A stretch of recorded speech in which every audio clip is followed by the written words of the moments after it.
if you're going to reduce things, reduce the fats and carbs. Mm-hmm. Fats are essential for hormone function, but most people eat a lot more than they need to maintain their hormone function. So you can reduce those, and they're the highest caloric value per gram of any macro.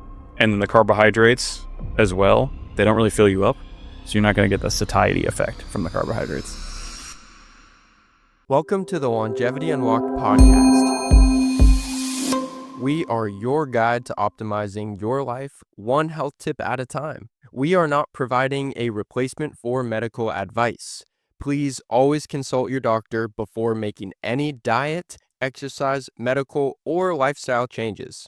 On this episode of the Longevity Unlocked podcast, we dive into how to eat to lose weight, simple and effective strategies, just a baseline to get you started. Welcome to the Longevity Unlocked podcast. I'm Coach Kyle here with Dr. K. Thank you guys for joining us. Sometimes he warns me when I'm doing the intro and sometimes he doesn't. So it's always a fun surprise. Yeah. We don't want to be too polished now. That's right. Yeah, we're just going to kind of fly by the seat of our pants. So continuing our mini food series, today, or this one will be all about how to lose weight simply. Not with medications and GLPs and the Ozempics and the Manjaros and peptides and the phentermines and all that stuff. Just like how to eat to lose weight.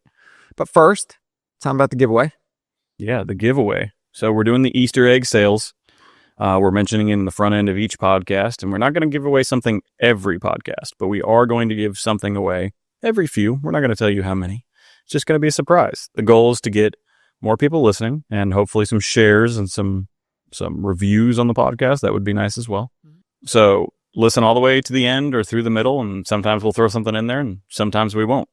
But the first person who calls in gets a free whatever it is. Second person's half off. The third person's about 10% off. And that's both for the Florida location and the Greenville location. Anything else on that? No. First come, first serve. Yeah. So how to eat to lose weight.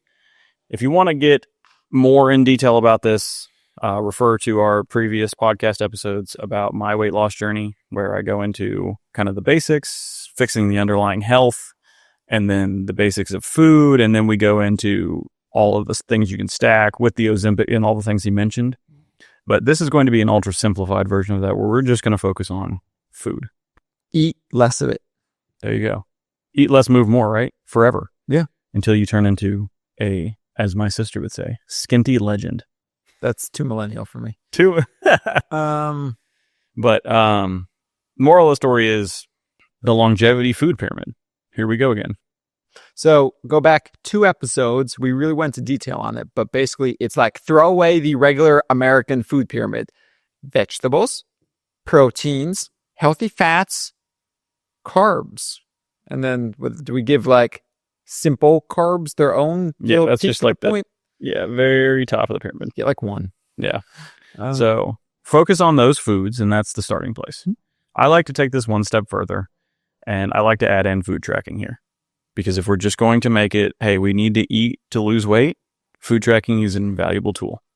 Disclaimer, if you have a history of issues surrounding food, eating too little, anorexia, bulimia, all of those things, food disordered eating, do not track your food. It is not healthy. It's not good for you mentally. That being said, if you do not have that history, what gets tracked gets improved. So find a good app. I like Carbon. You can track your food in it. Has a little AI thing in it, and it'll tell you, hey, you need to eat less next week in order to hit your goal. You put in your goal, 1 pound a week, 2 pounds a week.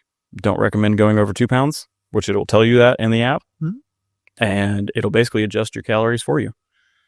A lot of times, if you just track it, you will improve. Because you're thinking, am I really going to eat that tres leches cake right now? Because I've got to put that in my food tracker, and it's going to be 650 calories. They need a food tracker that judges you a little bit, just shames you. Just like, why'd you eat that, bro? Like kind of like how Duolingo shames you for like not doing their language thing. Yeah. Get one for food. It's like, don't eat that. Duolingo misses you. Don't eat that. That's funny. I like that. But if you see it, it will probably improve without actually putting any real effort. It's kind of like a psychological trick. The next step of that is kind of the AI guidance. It will tell you kind of where you need to go with it. That being said, my way of doing this is focus on protein And I don't actually track the vegetables. The vegetables are free. Calorie free for vegetables. It's kind of my hack. He doesn't eat vegetables, so I don't eat a whole lot of vegetables, but I don't track them either. So track everything except, and if you want to not track the vegetables, you can. But I see that as like free calories, focus on protein. That's kind of how I structure it. And I track every day, and then I basically follow the guidance on the AI. You got any tips and tricks? No, like you said, it really is. If you don't want to mess with the apps, it really is just have a general idea of how much you're eating. Dessert, if you're really trying to lose weight, dessert just has to go. You just have to commit to no dessert if you really want to lose the weight. You have to start exercising, which doesn't really tie into food, but just a side note, exercise. The next level of that, though, is if you're going to reduce things, reduce the fats and carbs. Fats are essential for hormone function, but most people eat a lot more than they need to maintain their hormone function. So you can reduce those, and they're the highest caloric value per gram of any macro. And then the carbohydrates as well, they don't really fill you up. So you're not going to get the satiety effect from the carbohydrates. So reduce both your fats and your carbs. Focus on the protein, the fiber, the vegetables. And that's kind of the base of a basic strategy in order to eat well to lose weight. Okay. Breakfast, lunch, dinner, intermittent fasting. Yeah. So this is actually where I do reverse dieting. Yeah. This is actually where I do like some intermittent fasting for men specifically. If you want to skip a meal, if you're trying to lose weight, it's probably a good idea to throw that in here. I like, personally, I usually do like a lunch and a dinner. Doc does a breakfast and a dinner because he works straight through whatever works with your schedule and your life. Usually you'll just be able to save the calories, most of those calories that you would have eaten at that meal. For women, I generally don't recommend intermittent fasting. However, technically a 12-hour fast would be considered intermittent fasting. So if you finish dinner at 7 and you eat breakfast at 7, that is a 12-hour fast. I think that's a good idea, even for women. Just have a period where your digestive system gets to take a break, where you can get that glucose reestablished at a lower baseline. Reverse dieting? Reverse dieting. Simple. Okay, we're going to do this. We're going to make it super simple. He asked me to explain this in Spanish one time. Yeah. And I was like, he speaks Spanish. You can explain it. I'm still trying to figure out how to explain it simply in English. Basically, I got this one. Basically, if you're overweight and then you try to lose weight by eating extremely small amounts of food, you start to malnourish yourself and your body freaks out and tries to hold on to every calorie. So you basically have to trick it into realizing, no, food is not limited. You have plenty of food. So you eat more, or you eat longevity food pyramid, more vegetables and proteins. You eat more so that over time your body readapts and goes, oh, I have plenty of food. We can actually start to burn off the excess calories. Yep. So you have to stack it with strength training or else it won't work very well.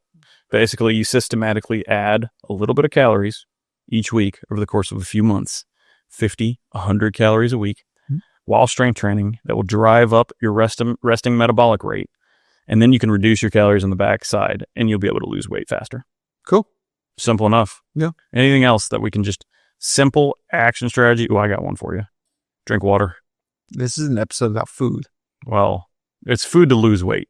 So if you're drinking 120 ounces a day, you're going to be less hungry. It's true. And there actually are some pretty cool studies. I think it's like 32 ounces. If you drink 32 ounces in a short period of time, it actually revs your metabolism up. So drink a lot of water. Okay. Cool. Ladies and gentlemen, thank you for joining us on the super short how to eat to lose weight, the most simple way we can state it. I'm Coach Kyle here with Dr. K. We'll see you guys next time, but skinnier. This podcast is not medical advice, and any information taken from this episode should be discussed with your medical provider and not be a replacement for a consultation. We disclaim any responsibility for any possible adverse effects from information taken from the episode.